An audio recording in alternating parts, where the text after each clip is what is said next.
At sa puntong ito, makakausap natin si Quezon City Mayor Herbert Bautista. Mayor Bistek, magandang tanghali po. Live po kayo sa Balitang Hali. Ay, June at Maris at sa mga nanonood at makikinig sa atin ngayon, magandang tanghali sa inyo. Una-una po, ano pong reaksyon ninyo dito sa pambabatikos ng Commission on Human Rights dun sa nangyari kahapon? Naku, ay gusto ko talaga mag-apologize, no? Dahil hindi naman talaga ako yan. That's not my character. Alam mo naman yan, June. Alam ng mga tao yun. It's just that you were there, present ka doon, na bago magpa-interview, bigla siyang gumanon sa likod natin, sa likod ko, di ba? So, parang nabigla ako nun. Una, I was scared. So, kinalma ko lang muna yung sarili ko. Then I realized, sabi ko, teka muna, ba't parang binabastos nito yung authorities ng bansa natin? And even the laws, no? Parang easily, parang, okay, sige, huliin niyo ako, pero makakalis din ako. Parang ganun yung effect. And I want to, gusto ko lang patunayan din sa kanya, na, huy, mukhang kaming binabastos dito, Pilipinas to, may batas tayo dito, dapat sundin mo. That's why I realized, tama si Ma'am Eta, na hindi ko dapat ginawa yan. But, you know, that's the first time I did it. So, talagang hindi lang ako nakapagtimpi kasi talagang hindi maganda yung kanyang inasal sa atin. Having said that, may regrets po ba kayo na looking back na nagawa niyo yun?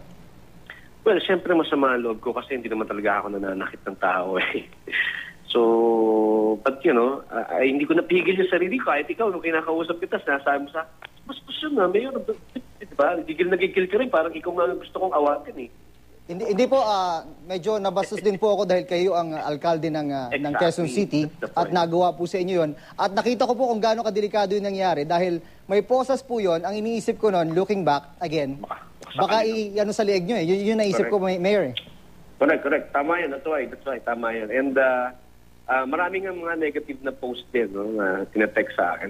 They don't know the background. I don't want to answer them naman. So, yung presentation nyo actually shows everything na how it started, bakit nagkaganito, saan napunta, at why we reacted that way. So, I'm sorry, Ma'am Eta, if I did that, hindi talaga ako ganong tao, hindi ako nananakit. Yung apology po na yun, Mayor, ay patungkol din po sa publiko in general? Of course, definitely. That's not my character. Alam naman nila yun. Kahit sa mga yung mga nasa informal settler families, pag may mga demolition, I'd rather that I talk to them, dumaan kami sa process before actually moving forward to relocating them to safer grounds. No? Pero this time, talagang hindi lang ako nakapag-figure kasi parang binabalahuraan nila yung batas natin dito tsaka yung mga authorities natin.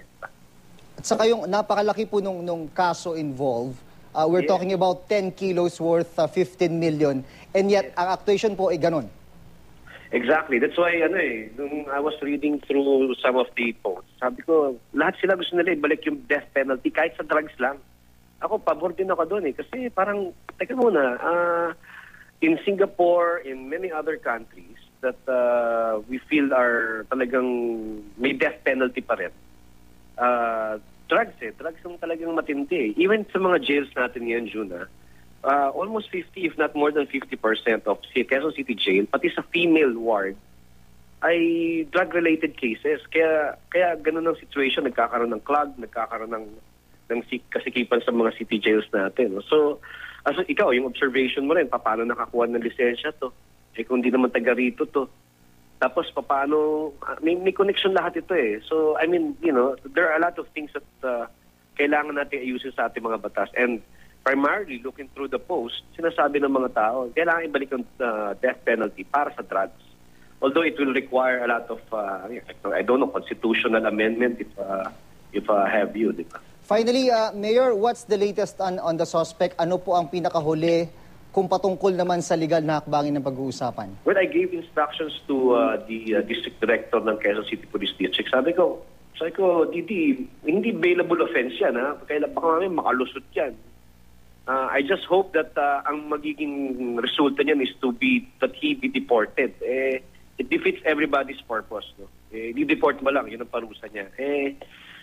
Nakakasakit ng damdamin yun, not only for people in government, but in the entire country, di ba? Parang ba't ganun ang parusa para sa kanya, sa mga dayuhan na gumagawa ng ganyang klaseng problema sa ating lipunan, naninira ng pamilya, bata, kabataan.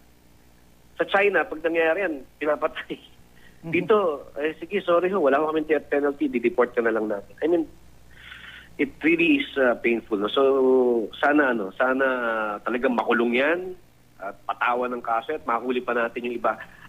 Gusto ko na idagdag, no? Ito yung phase 2 ng operations na ginawa sa Tarlac. Okay. Diba? Sinabi naman ni General Follow-up Albano operation. yan, eh. Yes, So, ito yung follow-up operation. So, malaki yung nahuli dun sa Tarlac, malaki yung nahuli dito. So, marami pa yan na operations na gagawin ng Quezon City Police District. At siguro pati yung mga ibang law enforcement agents. Okay, Mayor Herbert Bautista, maraming salamat po sa inyo. June, thank you very much. Thank you. God bless.